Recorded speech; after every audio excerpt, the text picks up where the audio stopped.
Ayan.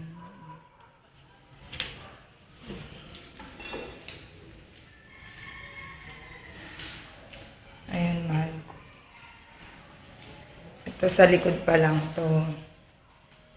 Ayan. Yung dirty kitchen. Ayan. Ito yung pataas. Ayan. Para makita yung buo.